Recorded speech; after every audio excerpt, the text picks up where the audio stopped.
I was driving home from my friend's house. It was late. I don't know exactly the time, but if I had to guess, it was probably 2 or 3 a.m. I lived 20 minutes away, which wasn't too far since most houses around here are spread out. The rain and lack of streetlights made it hard to see though, so I was driving slower and more carefully. 5 minutes down the road, I pulled up to a traffic light. I had the red light, but there was a blue car on the other side, partially in the intersection. Its headlights and everything were on, but it was just sitting there at a green light. I couldn't tell if there was something wrong or maybe they were asleep.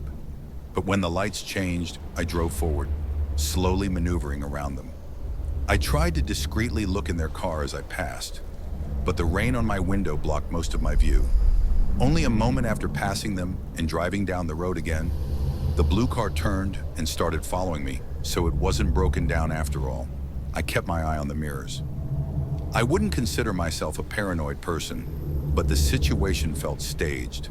Another minute down the road, the car's headlights started getting brighter in my mirrors as they pulled their car closer to what felt like just a couple of feet from my back bumper. In weather like this, that made me really uncomfortable. I looked back at the road but saw a small light pop up on my dashboard. It was a signal that one of my tires was low on air. A common signal, but it felt like an odd time for it to just pop up, given the situation. I looked back in my mirrors, seeing the car still tailing me. They were so close, their headlights almost made it hard to even see the actual car. I was just 4 or 5 minutes away from home, nearing the entrance to the neighborhood when my dashboard started flickering a new signal. Flat tire. My stomach dropped. The second I saw that signal, I put all the pieces together and was almost 100% sure that this car behind me had done something. I drove another minute, hoping to make it closer to home, but I could feel my car sinking to the left, and I was practically driving on the rims now. I had to pull over.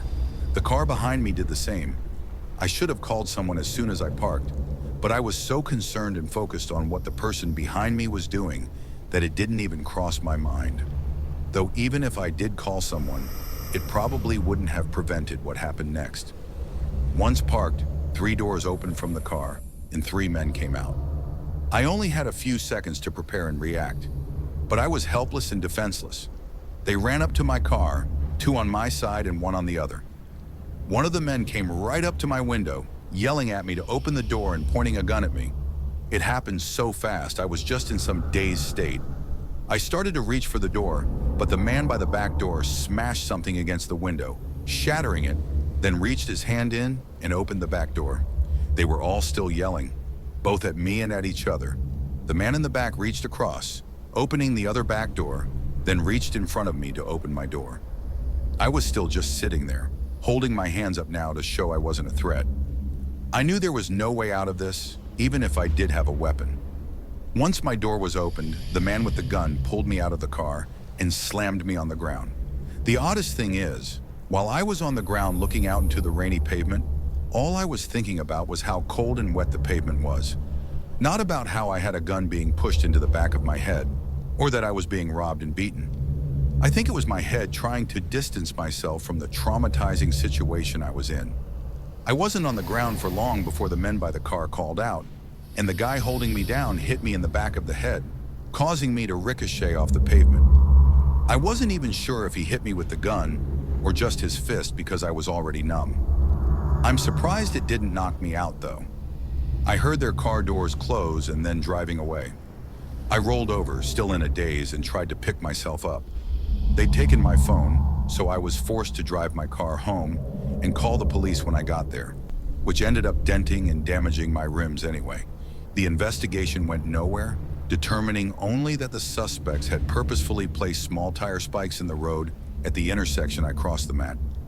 I got lucky to have only hit 1 spike, and fortunate to have caused less damage than usual. They likely planned to ambush me as soon as I hit the trap, but in the end, it didn't make a difference.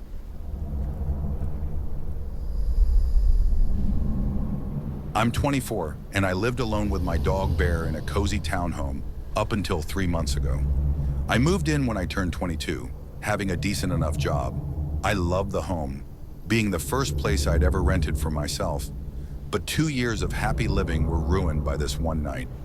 It was gloomy outside and raining quite a lot, It was my day off, so I was sitting on a chair in my living room, scrolling on my phone. It was 8 p.m., which was just an hour before I usually went to bed. Bear had been sitting by the back door for a while, looking outside. He started whining and ran up to me, which was his way of communicating that he needed to go outside. I got up and let him out, then closed the door and stood in the kitchen. While it was just a townhome, there was a small fence separating the backyards, so I didn't have to worry about Bear running away or anything. Also, I should mention that Bear isn't a large dog at all. He's just fluffy and small, like a teddy bear. Not long, maybe 15 or 20 seconds. After I let him outside, I heard him whimper and bark. It was very clearly a cowering bark, like he was running away from something. That scared me, and I rushed to the door and looked out, seeing Bear running back toward me with his tail between his legs. Once he was inside, I leaned my head outside and scanned the backyard, expecting a coyote or something to be lurking by the fence. But nothing was there. I made sure Bear was okay and locked my door. He never does anything like that, so that made me really worried for him. I let him sit on my lap for the rest of the night. Through the next 30 minutes, he was constantly perking his head up and staring at the windows and doors, a different one each time. Then after 45 minutes of sitting there, Bear turned his head and stared at the window behind me, lowering his ears and growling. "Bear," I said, turning to look where he was looking.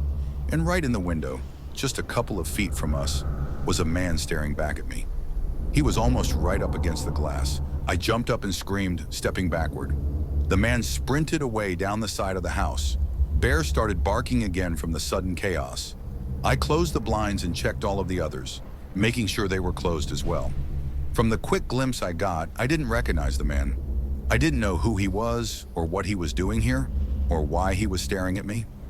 I tried to listen for any more indications that he was still around, but the rain outside was too loud, covering up any possible sounds. Bear seemed calmer though, so I stayed up for a while longer just to be safe, then went upstairs and had Bear sleep in my room with me. It took a long time for me to fall asleep, having a lot on my mind, but after an hour or so, I slowly dozed off. When I woke, Bear was standing upright by the bedroom door staring at it. This was a freaky thing to see, waking up in the middle of the night, but not even seconds later, I heard something below me, a man talking, and not long after, a man on the other side of the house talking back. Their footsteps were loud, and they didn't even seem to be whispering either. It was like they didn't care if I knew that they were inside my home. My bedroom door was locked, but I had nowhere else to go. I went over to Bear, quietly trying to keep him calm, then picked him up and went over to the corner of my room behind the bed. It took me a while to realize, but then it struck me that I hadn't heard any noises at all in the past minute. No steps or voices. This was when I took my phone out and called the police, whispering as softly as I could. As I told them my address, Bear started a low growl, then began barking and whining as two sets of footsteps started making their way up the stairs. I begged for the operator to send someone immediately.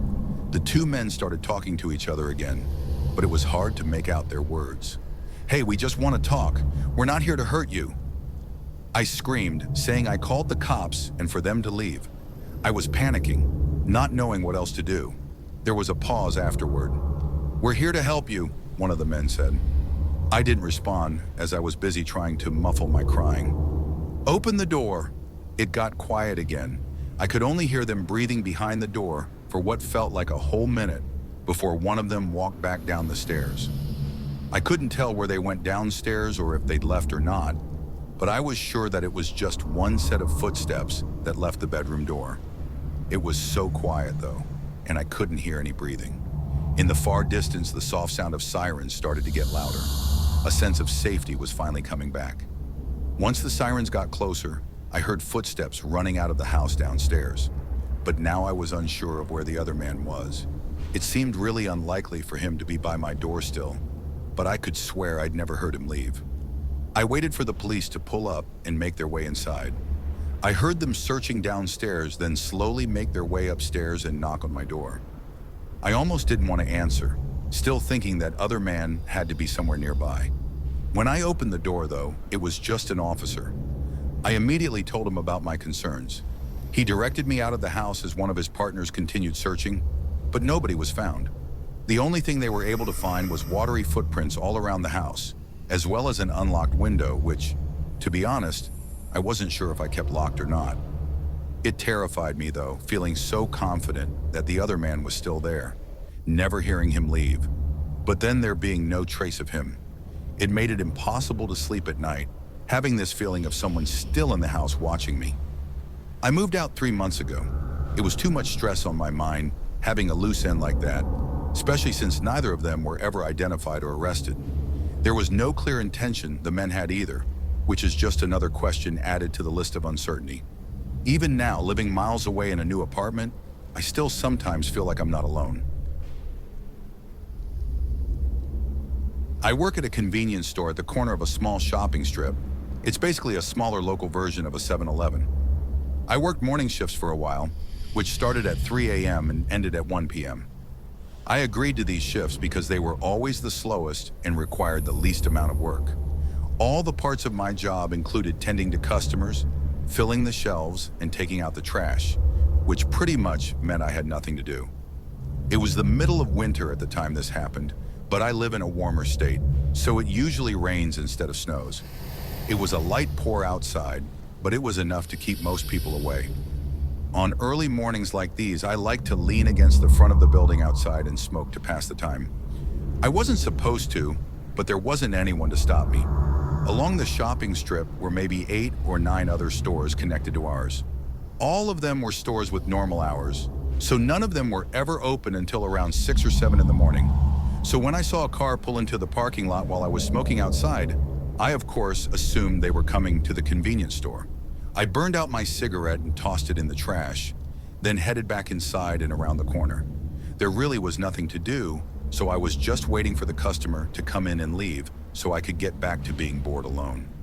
After a few minutes of nobody coming in though, I walked back around the corner and checked outside the door. The car was still there, parked in a parking space nearby, but the headlights were off and as far as I could tell, nobody was inside. Again, it was lightly raining outside, and all the other stores were still closed, so I was a bit confused as to where they went. I took one last look around, seeing nobody, then closed the door and went back inside. 30 more minutes of nothing went by, and I think I was just standing in the same spot behind the counter for the whole time, spacing out. I checked the time, saying I'd only been at work for a little over an hour, and decided I should check the trash cans around the store and toss them in the dumpster out back. I walked around to each trash bin, putting the bag in the cart and replacing it with a new bag. As I was doing this, I heard a faint click sound come from outside. It sounded like something snapping or breaking, but between the rain hitting the roof and the sound being somewhat far away, it was impossible to tell what it was or where exactly it came from. And the moment it happened, though, I barely even thought about it. It just didn't seem like anything worth thinking about. Just another random sound these old buildings made. Once I filled the cart with all the trash bags, I rolled it into the back room and unlocked the back door that led to the dumpster. I sighed, seeing as the rain was pouring down harder now, of course, right when I actually needed to go outside. Regardless, I pushed the cart through the rain and over to the dumpster, which was directly across from the door. After tossing in all the trash, I turned back and started heading for the door. But I noticed something was out of place. The store directly connected to mine had its door wedged open. I'd never seen anyone there earlier than 6, so it made me think. I went back inside to get out of the rain and went out to the front door and looked at the other store's door. All the lights were off, and it looked locked up and empty like it always was at this time. I thought for a few more minutes before figuring I had nothing better to do and went back outside by the dumpster and walked up to the open door.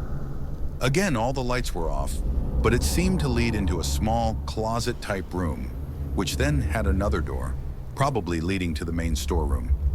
I stepped inside, standing in between the doorway so as to not make it seem like I was trying to sneak in or something.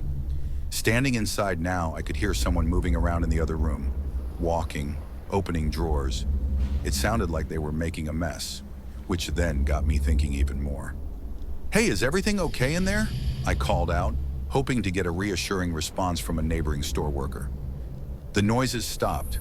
I waited a few seconds before I realized that this was not normal and something was definitely wrong. I stepped back outside and into the rain. As I quickly made my way back to my store, I recognized something was missing from the door I had just left. It took a second to figure it out, but then I saw that there was no handle. It was just an empty hole where the handle and lock usually were. Then I looked down at the wedge that was holding the door open, seeing now that it was actually the broken door handle. I ran back into my store, locking all the doors, and called 911 as well as my store manager. Once I knew they were on their way, I went up to the wall connecting our stores and put my ear against it, listening to the suspected robbery taking place. Whoever it was had to have known that I called the police because they were moving quickly now, running all around, tossing or knocking things over. After 30 seconds to a minute of this, I saw lights flash outside and heard sirens approaching the back of the building. The footsteps quickly moved to the back of the store before a bunch of loud yelling came, which I assume was the officers. I checked out the back door after a minute, seeing a less hectic scene, and walked out to talk to the officers. I thanked them for coming so quickly and gave them a statement. The man who was arrested was found with a pillowcase filled with nearly $6,000 worth of stolen items. He also had an empty firearm along with a variety of tools used to break down doors and locks. And unknowingly to me, he'd also broken into the store 2 spots down as well. It's unclear whether or not the man knew I was working at the time, but my store lights were on, so it isn't likely that he would have broken into my store, but several large scratches were found on the back of our door handle, which may have been from a previous attempt.